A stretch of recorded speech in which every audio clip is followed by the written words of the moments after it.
Bienvenue sur Teach. Aujourd'hui, je vais encore vous partager un secret. Dans la manière d'aborder un sujet, ne vous limitez pas seulement à comprendre la définition, c'est que ça signifie. Pas seulement aussi à découvrir les types et les catégories dans le même sujet. Intéressez-vous aussi au fonctionnement. Posez-vous la question comment? Comment ça fonctionne? Puisque nous sommes ici en train de parler du discernement, on devrait se poser la question sur comment développe-t-on un discernement? Comment le discernement fonctionne de A à Z? Comment on devient un bon discerneur? Est-ce que le mot existe d'ailleurs? Je ne pense pas. Mais comment on devient plus aiguisé dans sa façon de discerner? Alors, let's teach. Grandissons ensemble. Je veux prendre 7 choses différentes. Différentes, oui, les unes des autres, mais c'est vraiment pas du nouveau. Vous l'aurez déjà appris depuis les 2 autres sessions, des choses que vous devez faire, sur lesquelles vous devez grandement attirer votre attention si vous voulez de mieux en mieux être capable de discerner. Si le discernement est une faculté qui peut grandir en vous, que vous pouvez être de plus en plus conscient de cette faculté, que devriez-vous faire?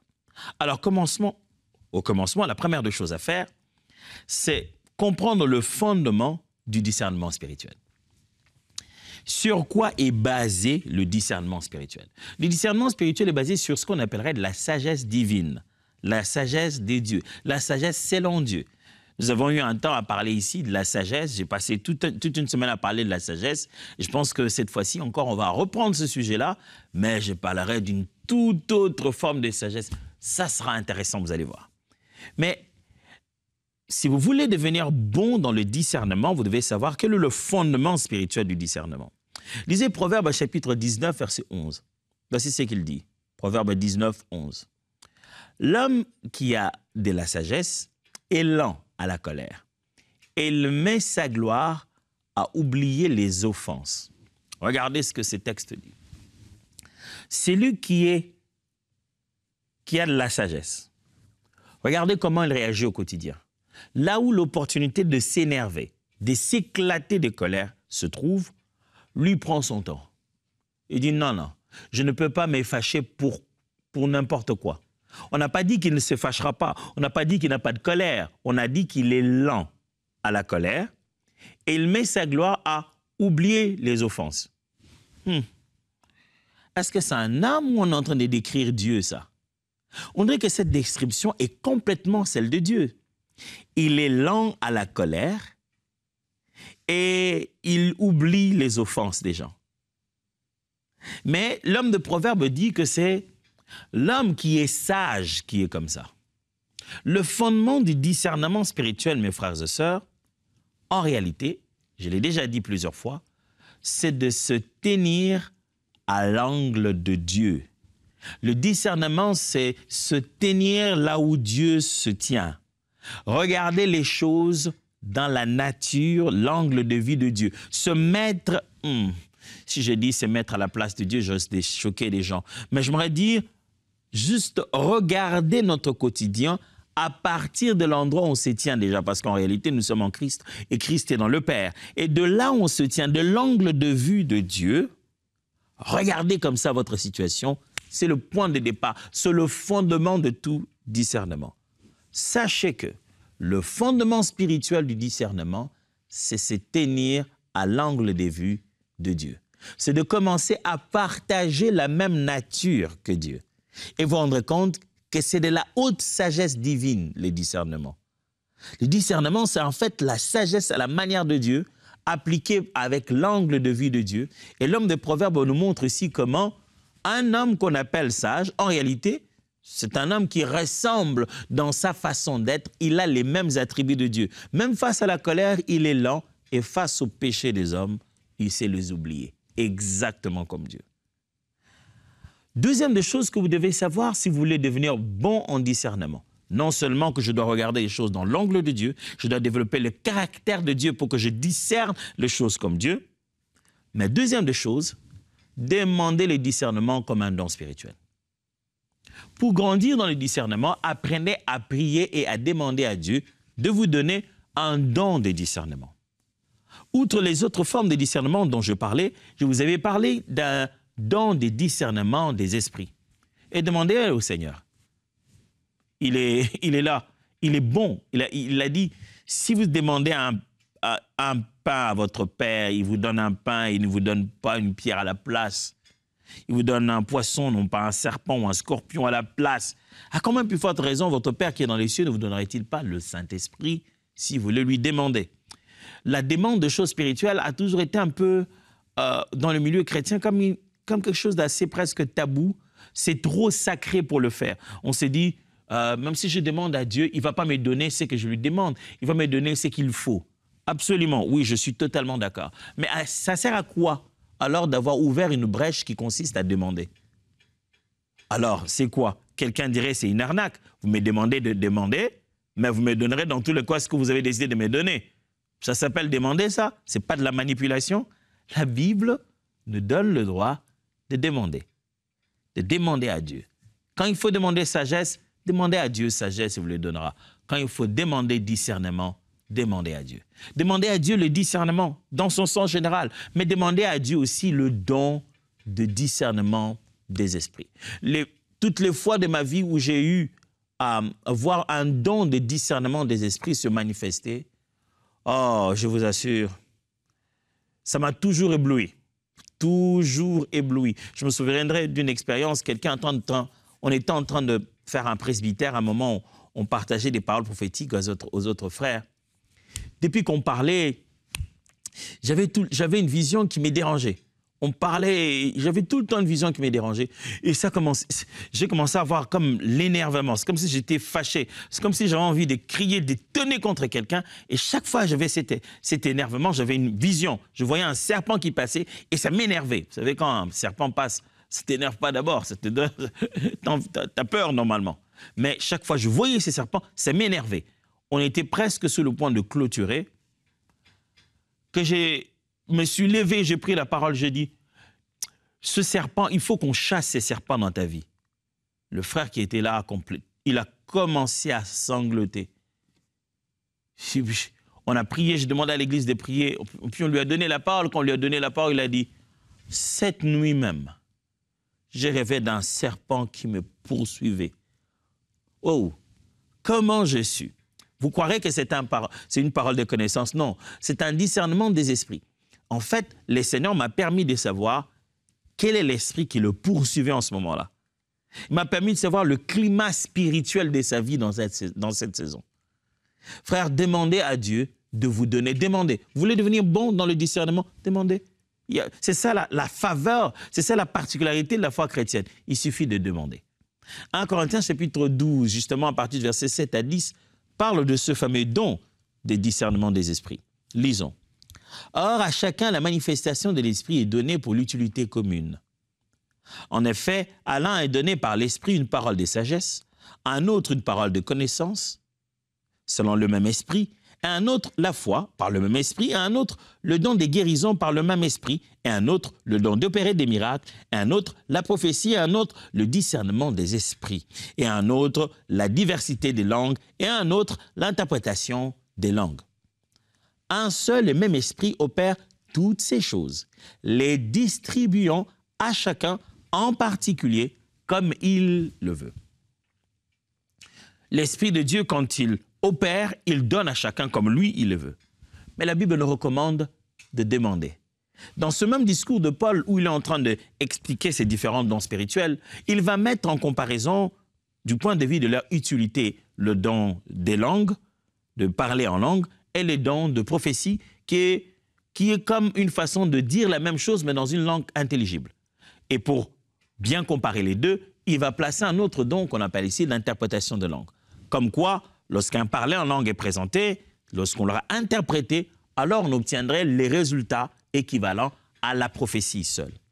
Et en arrivant dans son argument, en développant bien son argument, Paul nous encourage à demander et même à demander d'exprimer les dons les meilleurs. Frères, si vous voulez devenir bon dans le discernement, mettez vos genoux à terre, priez, demandez à Dieu. Vous ne pouvez pas continuer à subir. Ah non, c'est trop. Vous ne pouvez pas continuer à passer toute la journée avec un songe que vous n'avez complètement jamais compris.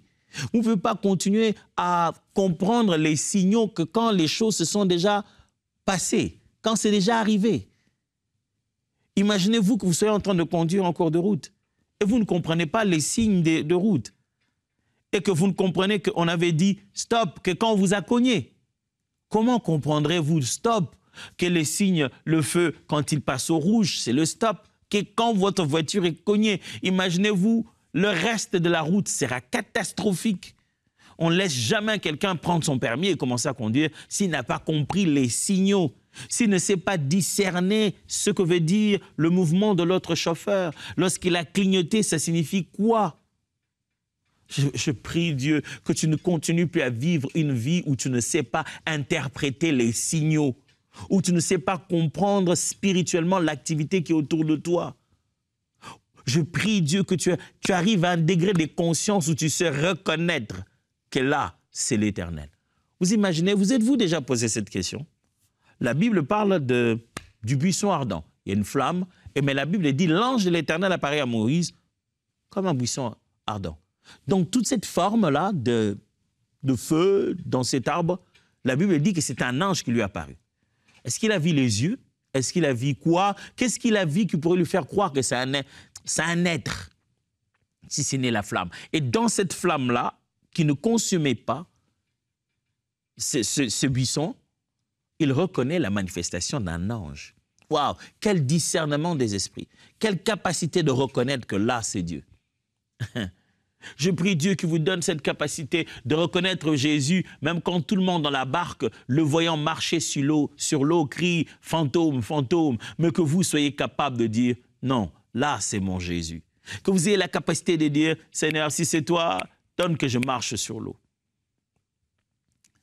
Troisième chose à faire pour devenir de plus en plus bon dans la manière de discerner les choses. Développer une sensibilité à la voix de Dieu. La voix de Dieu. J'aime quand la Bible dit que le juste trouve dans son cœur des chemins tout tracés. Lorsque quelqu'un s'approche de Dieu et le connaît, l'Éternel place à la fois ses voies, ses chemins dans son cœur et t'apprend ici à écouter sa voix, à percevoir ce qu'il veut dire. Vous voulez devenir bon dans le discernement des esprits, soyez bon dans l'écoute de Dieu.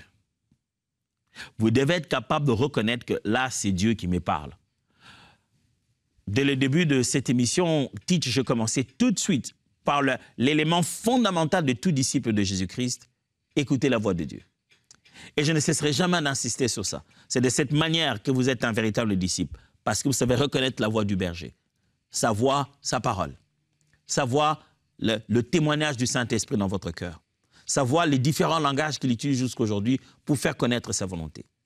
Jean chapitre 10, le verset 27 dit « Mes brebis entendent ma voix, je les connais et elles me suivent. » Vous voulez ne pas vous perdre, vous voulez savoir où vous allez, vous devez écouter la voix du berger. Si vous êtes brebis, la Bible dit « Mes brebis entendent ma voix », c'est-à-dire par les faits d'être brebis du Seigneur, vous êtes automatiquement qualifié à entendre la voix du bon berger. Êtes-vous né de nouveau? Connaissez-vous Jésus de Nazareth? Si vous avez connu cette faveur, si vous êtes devenu disciple de Christ, sachez que vous êtes qualifié pour écouter sa voix. Vous ne pouvez pas vous dire « Mais pasteur, écoute, moi j'ai déjà donné ma vie à Jésus, mais quand on dit écouter la voix de Dieu, là, moi ça ne m'arrive jamais. » Non.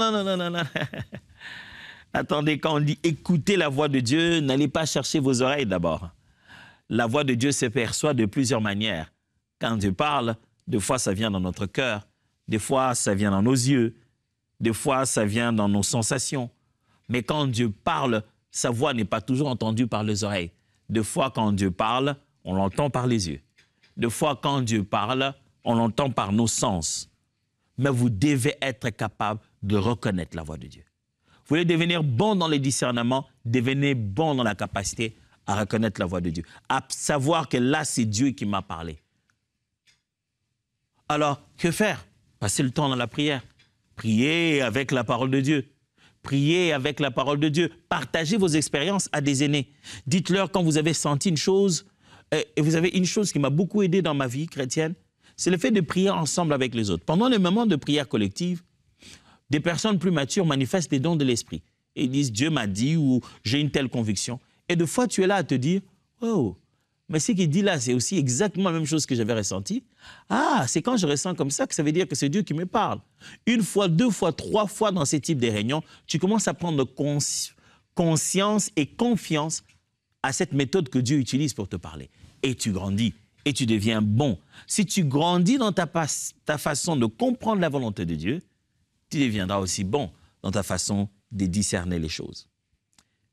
Quatrième chose à faire pour devenir de mieux en mieux bon, devenir capable davantage d'aiguiser ses compétences de discernement, c'est évaluer les intentions du cœur. Ouais. Puisque le discernement a ce domaine de comprendre ce qui se passe dans les cœurs de gens, vous devez apprendre déjà à évaluer vos propres intentions du cœur face à la parole de Dieu. Ne soyez pas de ceux qui tentent de se tromper eux-mêmes. Vous savez, quand je draine dans mon cœur un ressentiment, une colère ou peut-être une vengeance, un besoin de voir quelqu'un payer pour le mal qu'il m'a fait, ça ne dure pas. Ça ne fait pas une semaine qu'au bout d'un moment, avant ça durait plus. Hein. Mais par la grâce de Dieu, j'en suis tellement reconnaissant. Que des fois, quand je tente de me tromper à moi-même en me disant « Ouais, j'ai pardonné, j'ai oublié, Seigneur », je me réveille le matin avec un songe. Un songe qui montre mon état d'âme vis-à-vis de cette personne. Dieu me met dans une circonstance où j'explose vis-à-vis de cette personne et je ne vais pas bien. Et humblement, je me dis « Oh Dieu, je ne savais pas que mon cœur est comme ça. Pardonne-moi. » Je me mets devant les Écritures, je dis « Non, je ne peux pas avoir un cœur comme ça. Aide-moi à ne pas être ainsi. » Mon frère, si tu prends le temps d'exposer ton cœur à être sondé par Dieu, tu vas devenir très bon à reconnaître ce qu'il y a dans le cœur des autres. Quand tu sais prendre ton cœur et l'exposer devant l'Évangile, je devrais même dire, quand tu sais prendre la parole de Dieu comme une épée et la laisser pleinement traverser ton cœur, tu es là en train d'apprendre comment fonctionne le cœur humain. Quand tu auras compris le tien, tu auras compris aussi tout de suite le cœur des autres. Tu veux devenir bon dans le discernement des esprits sur les intentions du cœur. Apprends à être sincère dans l'opération que la parole de Dieu fait dans ton propre cœur. Hébreux chapitre 4, verset 12. « Car la parole de Dieu est pleine de vie et de puissance. Elle reste toujours en vigueur. Elle est plus incisive qu'aucune épée à double tranchante. Elle pénètre jusqu'aux profondeurs de l'être, articulation et moelle de notre vie intérieure, jusqu'à la ligne de séparation entre la vie de l'âme et celle de l'esprit. Waouh! Elle discerne et révèle les sentiments et les penchants du cœur. Elle juge les pensées et les intentions les plus secrètes. Ça, c'est la puissance de la parole de Dieu. Plus précise qu'un outil de chirurgien. La parole de Dieu va dans la ligne la plus précise. Vous savez, quand vous exposez votre cœur à la parole de Dieu, elle peut vous trouver les mots et les synonymes, au point que vous puissiez savoir que ce que vous avez, ce n'est pas chagrin, c'est amertume. Au point de vous dire, non, tu n'es pas fâché, là tu es devenu jaloux. Vous savez, des fois, j'ai déjà entendu ça dans les conversations des frères. Hein. Dis bon, vraiment, prions pour lui, hein, que vraiment Dieu l'aide. Non. On n'est pas en train de parler ici pour prier pour lui. On est en train de parler ici pour se réchauffer autour d'une chaleur, d'une sainteté apparente. Parce que plus mauvais, lui, il sera dans notre discours, plus meilleur nous nous sentirons, nous. On se sentira bon parce qu'on l'aurait massacré, lui. On aurait vu que lui, il n'est pas meilleur. Et ça nous donnerait une sensation de perfection parce que nous le voyons, lui, se drainer dans la boue. Ce n'est pas la prière ni le fardeau de la prière qui nous motive ici. Quand on sait exposer son cœur à la parole de Dieu, on la laisse faire cette chirurgie cardiaque, on commence à devenir un bon cardiologue. Ouais, j'utilise des termes comme ça par similitude. Si tu sais exposer ton cœur à la parole de Dieu, tu deviens un bon cardiologue. Ça veut dire que tu deviens aussi bon en matière de comprendre le cœur des gens. Laisse ta parole faire le travail dans ton cœur. Tu reconnaîtras tout de suite les symptômes sur une autre personne lorsqu'il tente de s'éloigner de la parole, soit la parole est en train de travailler en lui. Si tu sais comment va ton cœur, tu pourras tout de suite reconnaître les symptômes de quelqu'un d'autre, dire « Moi aussi, quand mon cœur ne va pas bien, je fais exactement la même chose. » Cinquièmement, je vous ai promis aujourd'hui de parler des 7 choses. Je ne l'ai pas promis au début, j'ai manqué de les dire. En fait, il n'y en avait que 7. Il y a 7 choses que j'ai prévues aujourd'hui pour que vous puissiez devenir de plus en plus meilleur sur votre façon de discerner. On aiguise ici le discernement. On donne le comment devenir bon en matière de discernement. On a déjà appris 4 choses. La 5e, c'est celle-ci. Apprendre des erreurs et croître en maturité. Vous voulez devenir bon, sachez bien que le discernement repose aussi un peu sur l'expérience. C'est-à-dire sur un certain vécu. Après un certain nombre de vécus surtout d'essais et d'erreurs, après un certain nombre de, j'allais presque dire des chutes ou d'à peu près, ou n'avoir pas réussi comme on l'aurait vraiment voulu, on acquiert de l'expérience. Et aussi après un certain nombre de réussites, des préventions, après un certain nombre d'évitements, vous avez pu échapper à des pièges. Réussite ou échec, tous ces 2 éléments entrent dans votre expérience et font monter votre maturité.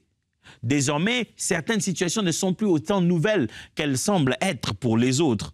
Pour eux, c'est du nouveau, mais pour toi, non. Une expérience a précédé. Et l'expérience a tendance à bâtir notre discernement. C'est pourquoi, dans la vie de tous les jours, on a tendance à accorder un plus grand discernement à une personne plus âgée, n'est-ce pas?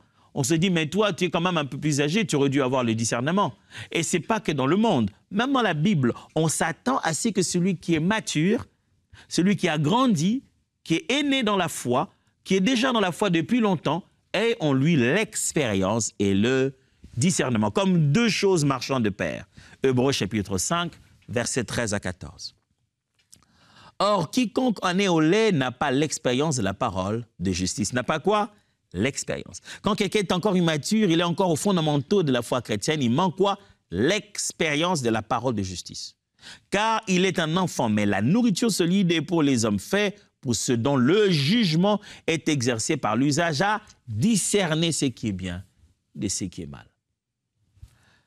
L'expérience de ta foi chrétienne, le fait que tu sois sur terrain au quotidien à appliquer la parole de Dieu. Pasteur, moi, ça fait 10 ans que je suis dans la foi chrétienne, mais lui, ça fait à peine 2 ans, 3 ans. Vraiment, c'est lui qui va avoir un meilleur discernement. Est-ce que ça ne vient pas avec le nombre d'années? Non, ça ne vient pas avec le nombre d'années, ça vient avec l'expérience. Beaucoup de gens ont donné leur vie à Christ depuis longtemps, mais lorsqu'on regarde leur façon d'appliquer les Écritures, d'accepter que ce qu'ils ont lu dirige leur quotidien, on se rend compte qu'ils se sont refusés plus d'une fois à vivre la parole de Dieu telle qu'elle est écrite. Il sait que j'ai lu, il sait que c'est écrit, il dit, ce sont des choses qu'on lit, mais ces choses-là, ça c'est la Bible, papa, mais la vie aujourd'hui a beaucoup changé. Mais quand vous voyez un chrétien converti et radical, qui commet même les erreurs dans la façon de pratiquer la parole, parce qu'il veut pratiquer la parole juste telle qu'il a entendu, tel qu'il a vu, il veut juste le faire comme ça, vous voyez cette personne dans sa tentative à donner corps aux Écritures est en train de grandir. Et c'est erreur. Ça me rappelle toujours une histoire à dormir debout que j'ai entendue une fois. Un frère qui venait de lire la parole de Dieu, soi-disant qu'il s'était converti, est allé voir une sœur, il a dit « Je viens de lire quelque chose aujourd'hui et je ne veux pas être comme ça. » Il dit quoi, ma sœur? M'a dit « Ma sœur, la parole de Dieu m'a beaucoup touché. » Et la sœur était vraiment, vraiment touchée aussi. Il semblait qu'ils étaient tous 2 de jeunes convertis qui ne comprenaient pas bien la parole. Et il lui a dit, ma sœur, j'ai lu aujourd'hui, la Bible dit, celui qui n'a pas le Fils n'a pas la vie. C'est-à-dire que tel que toi et moi, nous sommes là, on n'a pas d'enfant, on n'a pas la vie. Et la sœur a dit, c'est vrai. Le frère a dit, oui, non, ça ne peut pas continuer. Il faut que nous ayons un enfant. Sans le Fils, on n'a pas la vie. ça c'est une histoire à dormir debout. Mais, allez, si ça pouvait exister dans un monde où on serait aussi radical avec la parole, juste ce qu'on a lu, même quand on n'a pas bien compris, on veut juste l'accomplir, malgré cela, ça donnerait de l'expérience. Plutôt que quelqu'un qui lit et qui se dit tout ce qu'il lit là, c'est pas à lui, il ne va pas accomplir ça. Celui qui a tendance à mettre en pratique la parole de Dieu acquiert l'expérience en réussissant de le mettre de la bonne manière ou en échouant. Et ça fait un lot, ça fait un support dans sa maturité et ça fait éclore son discernement. Son discernement devient meilleur. Il a l'impression du déjà vu. Vous vous souvenez ce que Élie, le sacrificateur, a fait pour Samuel? Il n'a pas entendu la voix de Dieu. Samuel l'a entendu. Et il est venu le voir 2 fois. La 3e fois, Élie lui dit, si tu entends encore cette voix que lui n'a pas entendue. Et il dit, dis à cette voix, me voici Seigneur, je suis ton serviteur, parle, je t'écoute. Le matin, il voit que Samuel ne revient plus. Il dit, mais qu'est-ce que Dieu t'a dit? Il dit, non, Dieu m'a rien dit. Il dit, non, impossible. Il l'a fait jurer, il a dit, je connais cette voix-là. C'est que ça t'a parlé. Il faut que tu me dises. Comment tu sais ça? L'expérience m'a permis d'avoir ce degré de discernement. 6e point pour savoir aiguiser notre capacité à discerner. Vivre dans la vérité et dans la transparence. Mes amis, si vous voulez être capable de discerner les esprits, les circonstances, le temps et les saisons, avoir le discernement biblique, vous devez être transparent vous-même. Vous devez vivre dans la vérité et dans la transparence. Puisque le discernement, c'est comme avoir le roseau, la mesure, la règle droite. Si c'est ça le discernement, et que vous-même, vous êtes déjà courbé, je pense que vous aurez tendance à croire que tout ce qui est droit ne l'est pas. Vous avez besoin vous-même d'être droit pour vous positionner le mieux que possible à reconnaître tout ce qui ne l'est pas. Alors travaillez pour rester dans la vérité et dans l'intégrité, dans la transparence. Proverbe chapitre 10, verset 9 dit, « Celui qui marche dans l'intégrité marche avec assurance, mais celui qui prend des voies tortueuses sera découvert. » Quand vous êtes dans l'intégrité, vous êtes calme, assuré, vous êtes à l'aise, votre esprit est dans la paix. Mais quand vous vivez dans des chemins tortueux un jour, vous ne vivez même pas en paix, parce que vous savez qu'un jour, vous pouvez être découvert. Vous voulez être bon dans les discernements, commencez à mettre votre cœur en paix. Débarrassez-vous de tout ce qui, au fond de vous, vous pousse à vous dire, et si on m'attrapait, et si on découvrait ça aujourd'hui? Débarrassez-vous de ça. Arrêtez, faites de votre mieux pour que votre conscience ne vienne pas tout le temps vous condamner. Et enfin, 7e, s'entourer des conseillers spirituels. Vous voulez être bon dans le discernement, vous devez avoir des autres personnes mûres, matures, qui vous donnent des bons conseils spirituels. Par conseiller spirituel, je ne suis pas en train de dire que vous donnez à quelqu'un un poste gouvernemental de conseiller spirituel, ou vous promenez avec quelqu'un qui s'est dit votre prophète personnel, votre conseiller spirituel. Je dis seulement un frère, une sœur, un mentor, un aîné dans la foi, qui sait vous conseiller sur les matières des choses qui concernent l'esprit. Proverbe 11, 14 dit, « Quand la prudence fait défaut, le peuple tombe, et les saluts est dans le grand nombre de conseillers. » Le discernement de foi, on devient meilleur quand on le voit être appliqué par quelqu'un des plus matures que nous. Quand quelqu'un nous donne un conseil et applique les discernements dans notre situation, ça nous aiguise à force de le voir faire, on devient aussi bon. Je suis sûr que vous avez été édifiés. Prenez déjà ces 7 choses, mettez-les en pratique et vous et moi, nous allons grandir. N'oubliez pas, toute cette émission a qu'un seul motto. Let's teach.